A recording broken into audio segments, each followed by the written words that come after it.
Hi, I'm Linda Lambert. I'm a member of Red Wheelbarrow Writers, and I am here to talk to Michaela von Schweinitz. Love that German name. Linda.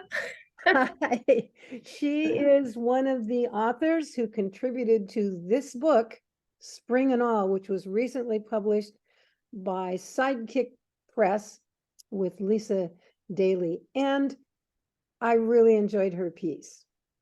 Thank you. It's called Spanish Beach Vacation. We're going to talk about that, and at the end, she's going to read a little bit, so you get the flavor of her good writing. So I don't stumble too much over her name because I lived in Germany and had a little bit of familiarity with the German language.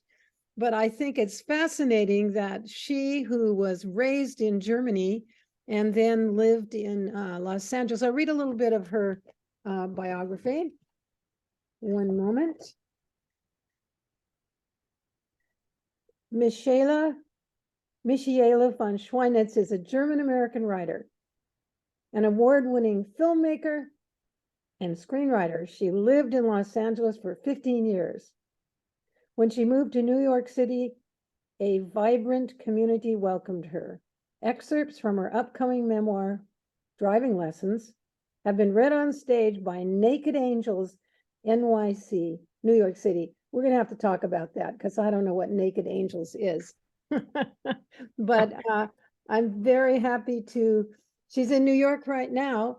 So we're going to have an enjoyable conversation. I just know that because I know her and I enjoy being around her. You can see that she has a smiling, happy spirit, right? Likewise, Linda. Who can not smile in your presence? Lovely. Thank you so much. I don't know quite why you came to the United States. I know about your German background, but I'd like to know a little bit about how that happened. The luck of the draw. Ah. Yeah, it was literally the luck of the draw. It was at a big televised summer event that my husband's ticket got pulled out, and we won the first prize, a ticket to New York. Oh. And if you go to my filmmaker website, you'll see even a little video from that time. We spent in New York. It was the first time we set foot on American soil. We loved it. We wanted to move, but it took another luck of the draw, which happens in connection because my husband then wanted to go to America and live there. He supplied for our paperwork for a green card. And again, luck of the draw. This time I got pulled out of the stack, and that's why we then became citizens, or let's say green card holders. And then I was invited to a class by my acting and directing teacher, whom I met. I read her books, and when she came to Cologne, I had to go and take her class. And so she invited me to LA. And my husband gifted me a birthday gift, the class in LA. I fell in love with the community, the creativity, the vibe of the city, and relocated following year. Were you working as a filmmaker then, or what were you doing? Yeah, I had shot after a career as a journalist, working in the publishing and for a print house. I worked as a freelance consultant, and then I became a full-time filmmaker. I, did what you do in LA or anywhere else. You work on sets, you take different positions. Mine was what is it again? Script supervisor and AD. Like AD is called, yeah, it's the same in English. So anyhow, and then with this crew of filmmakers, I then shot my first 16 millimeter short film. 16 millimeter, huh? Mm-hmm. Those were the days, long gone. Well, yeah. I was in LA long gone too, because I was a movie critic for two small newspapers there after completing a master's in journalism with an emphasis on cinema. So, the LA vibe is it just gets into you. I just didn't stay in it. And you did. And I know that you've made some really successful films and enjoyed that work. And it's curious to me to know how your screenwriting and your film work factors into your writing now and how that has occurred. Long, complicated question. Yeah, you know what? It's interesting though. When you ask me this, I wonder, how, if it's not the other way around, that writing really has always been my passion and my dream for the future. I always wanted to be that person sitting at a desk, in tranquility and not being bothered, true introvert that I am. And then I think I even, I was born with a pen in my cradle because my grandfather was an author and publisher. My father was publishing, and writing. I was growing up surrounded by books, So whenever I got bored, I just walked into the living room and looked at the books there and just pulled one, and that was it. I remember the first time I was able to read in one of the books that I've been read to. And when I realized that if I speak out loud the letters that they taught me, that there is a meaning and a word comes up, I was like, okay, I don't need to wait for anybody to read me anymore. I can read myself. And so I started as a reader and a writer. And then, like it is when you're born with a pen in a cradle, you play with it, it's like, nothing special, and you walk away and do something entirely different. And that's then, photography, visual art, filmmaking. That was then my focus. And so coming to New York, already, gravitating towards screenplay writing in particular in this whole filmmaking arena, I all of a sudden find myself writing a novel and then a memoir. And so it's, for me, interesting to see that memoir actually combines the narrative and the documentary. I'm a documentary filmmaker in Germany back then, before I became a fictional filmmaker. And so memoir really lets you dig deeper to find the truth, like in documentaries, but it is also storytelling. And so it's kind of like coming home. It's kind of a combination of both. I'm looking at that picture behind you to your, yes, that one. And I think you mentioned that was your book cover. Do you want to tell me a little bit about that? Yeah, that's Driving Lessons, the book cover I came up with. Speak of, a picture tells a story or could inspire you to tell a story. And this was taken in the Camargue in south of France by my mom.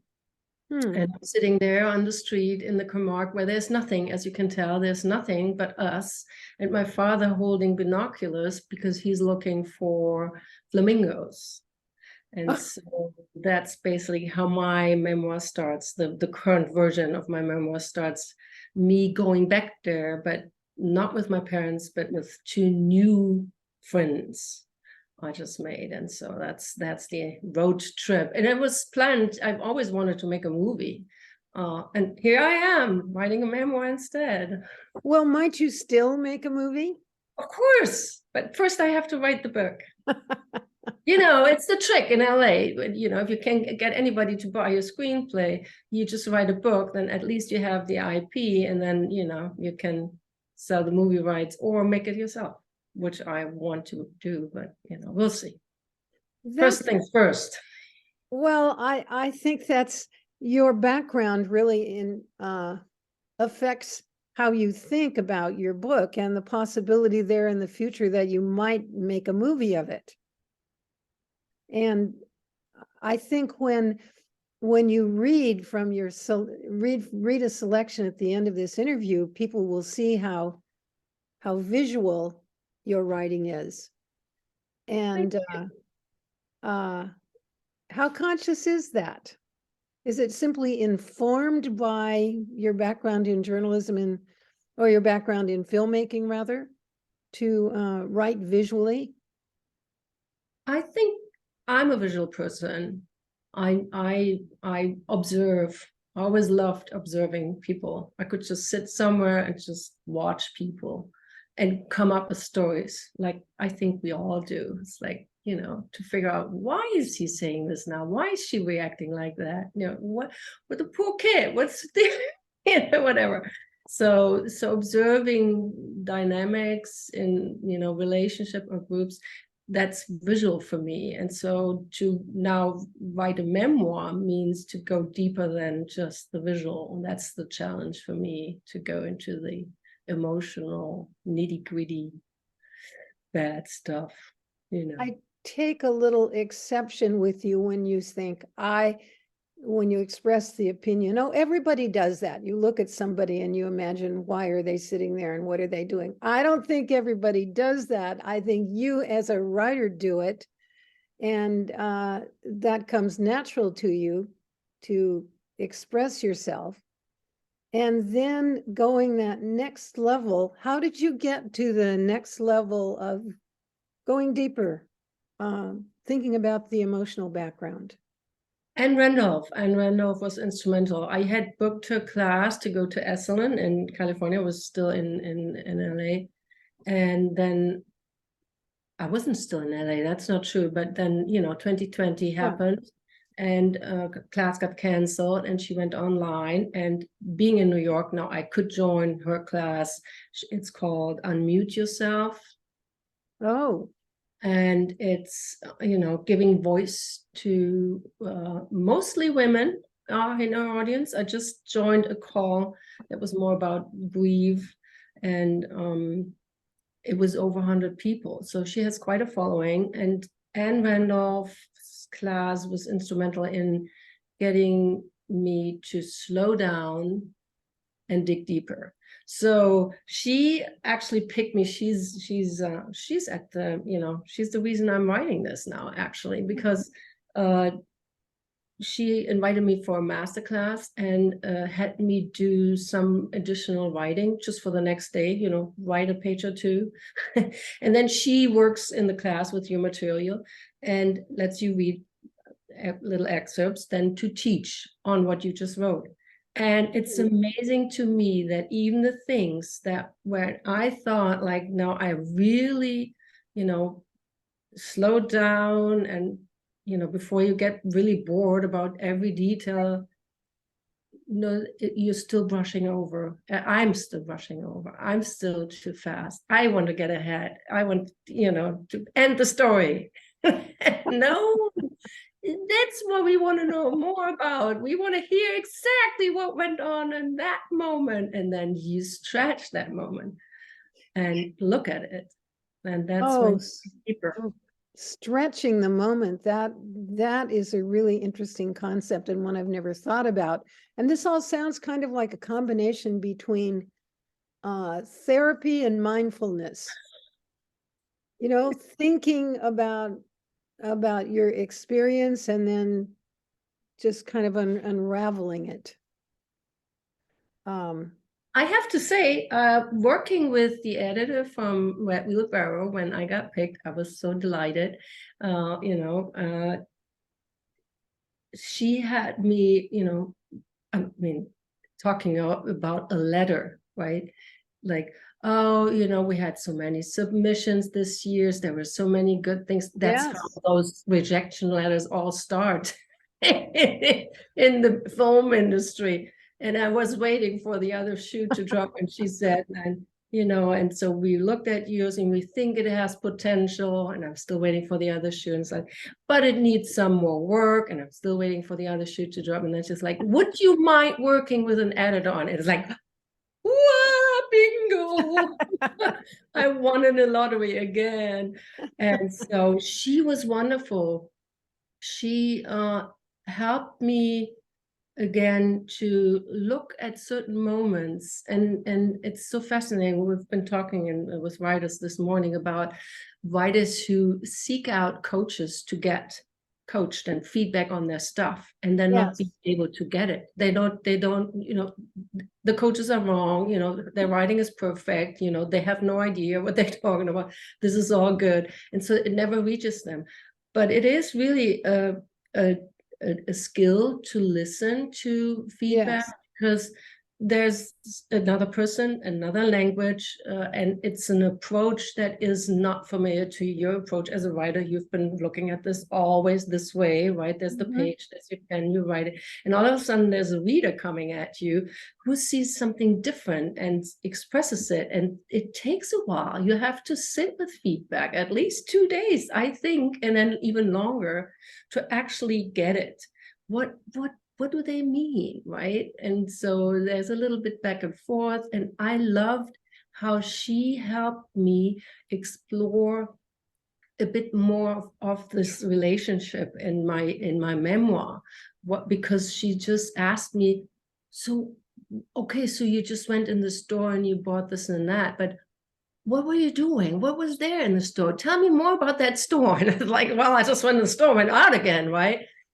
And so I realized there was stuff happening in the store that I forgot, that as it's not so much the stretching comes from my opinion of, big picture details, it's like, how do you say, the harmonium, and like you pull it apart and then you press again, and constant morphing, writing is constantly morphing, and it's like a living beast, and and you have to see what do you need at what time. And in this case, it was the right question from her to let me sink a little bit deeper and let me actually go into the store. Not just, I bought something in that store. No, and then this time I actually went into the store, and I was wondering, where were the others? What were they getting? What were we doing there?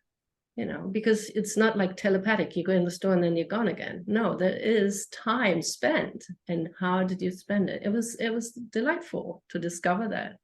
I love the image that you just expressed of a harmonium or an accordion and all of the folds that are implied in that. And I know that part of your story in which you explored the store and what other people were doing. And it just sounds like you had the right editor to pull things out. And no matter how good a writer we are, we need good editors. We think we got it just right, but there's more there. So I'm glad you had a great working relationship with your editor. It was wonderful. It was wonderful. It was God sent. Well, that's in heaven. I understand also that you have a good writing support group. Well, I guess it's not a support group, but a writing group in New York, and that they have read your work on stage. So let's hear a little bit more about that relationship. How did that happen? Yeah, that was interesting. That I was just I moved end of 17 to New York. And then the following spring, April, it's always April, Tribeca Film Fest is happening right now.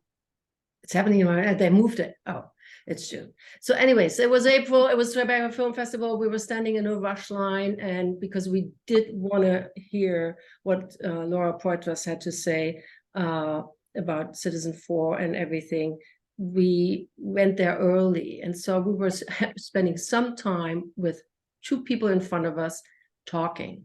And when they heard that I'm a writer, they said, well, you should go to Tuesdays at 9, which is a cold reading series run by Naked Angels New York.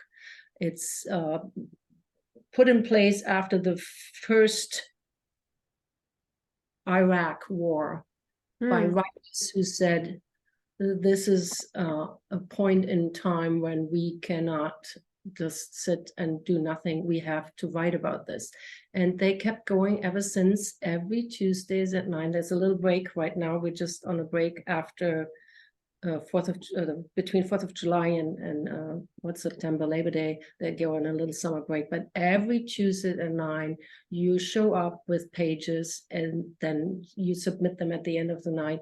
And whoever got picked for that night, a slew of writers, they find on the stage that night their cast to then sit in chairs and read their writing. And it's wonderful because the effect of having your words spoken out loud, we know that one, but then also have an audience in front of you. You as a writer, there are times when, I'm sinking deeper and deeper into my chairs, like, oh my God, I need to cut this, and this is way too long. You don't want to stretch out everything. So there you go. That's priceless. And it's a wonderful supportive community where it's not about the feedback, which is another, as a filmmaker, I'm also a member of New York Women in Film and Television. And they have a writers group.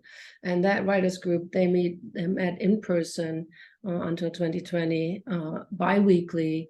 And that's when you also, come with your pages. They're being read by whoever's there, actors or filmmakers or directors, and then you get feedback. That's with Tuesdays at 9, that's not the case. It's not like, oh, well, unless you go and grab a beer at the bar, then, people come up to you and say, oh, I like that, and this and that. And if you spend more time there and, they dare tell you what they didn't like, but I have not heard anybody say anything they didn't like. It's always, the audience reactions, immediate reactions to what they see and hear that, gives you the feedback. That's it. And then you go home and keep writing, hopefully. I always think of New York as absolutely impenetrable because it is the height of and the centerpiece for publishing, because it's Broadway, and I'm kind of refreshed and encouraged, not that I want to move to New York, but by your experience there, because you have found groups that are helpful to your growth as a writer and as a filmmaker. Lovely groups, more than those two I mentioned, the drawing board, the Bechtel group. There's so many writers groups. A lot of them are also just playwrights. I'm saying just, but it's not. It's like I do playwrights too, but I write plays. But that's the focus, I think, of New York, those writers that write for those shows. And you not only have Broadway, you have off-Broadway and off-Broadway, and you have, we recently ended up, because our theater closed after so many years, Theater 80 in St. Mark's Place, we went to the Crane Theater. These are old buildings that a developer's just waiting to pick them up and destroy them and raise something where they can get more rent. So these are the places where all the artists in New York, they gather and show their work, and it's all work in progress with Tuesdays at 9. It's not, you're not presenting on the stage your finished thing. It's only 10 pages you can submit, and that's what you're gonna read, or the actor's gonna read. And it's work in progress, and it's a way to be exposed to an audience, and it's you don't have to pay a fee at all. Where can you find that in LA? Nowhere. But in New York, there you have them. Yeah, beautiful, beautiful people, beautiful writers in New York. Very supportive, very open, very friendly. I mean, I found New York very open, very friendly, very close to where I'm from in Germany, the Rhineland, where, we're not, like in the north, and we're not like gaudy like in the south, but we're fun people, especially during Carnival. But anybody who comes in, it's already your best friend, and I find this amazing that and you stand in line, doesn't matter where, you get to talk to people. I think everybody who's listening to this is going to want to go to New York and connect up with you and and find places Come. to go and be. Yes, yes. I was in New York last September and for a friend's birthday, and I had a great time. It's such a walkable city. We walked all over the place, or we caught the subway, and I've been there several times. I've never lived there, but I'm glad you are because I get to hear all these stories. So you get to visit. Ah, it'll happen. It'll happen. I'm warning you. Very good, very good. I hear Um, you. we were talking earlier before we came online about spring and all, and how you were happy right before you went back to Germany, and you could show it to your parents. And I just think it's fascinating the interaction that you had with them, uh, and also your attempt to translate it so it would be little Yeah. easier for them. You want to talk about that for a minute? Yes, so this is my author's exemplar, which Sidekick Press sent me, but it was available on Amazon and it got shipped, before I left for Germany for my father's 93rd birthday. Oh, So I was just gonna present it to him, and my mom's like, "Oh, this is a nice birthday gift." And then I thought, like, no, I'm not waiting 2 more days and then I'll leave. I will give it to him now. good. And so I did. And then, I'm already back just the other week. She says, like, "Oh, so I just read your story, but my English is not good enough. But I got the ending, you were snorkeling. Did you do that later in life too?" And so I thought, my husband had the idea, let's the computer, there are computer programs that can translate. And I immediately sat down and went to do that. It's not perfect, but you can fix certain spots that are just not translatable. That's a funny experience to read the translation of certain English idioms. And I was like, that's so funny. It doesn't make any sense in German. And so I was able to actually review some of the contents. As I told you earlier, it's like I'm in the English version, I'm saying, like, I'm desperate to lift the mood, and I'm in the German version, it's so dramatic. I thought, my goodness, I'm not drowning, I'm not like dying soon. What is this? I should fix this.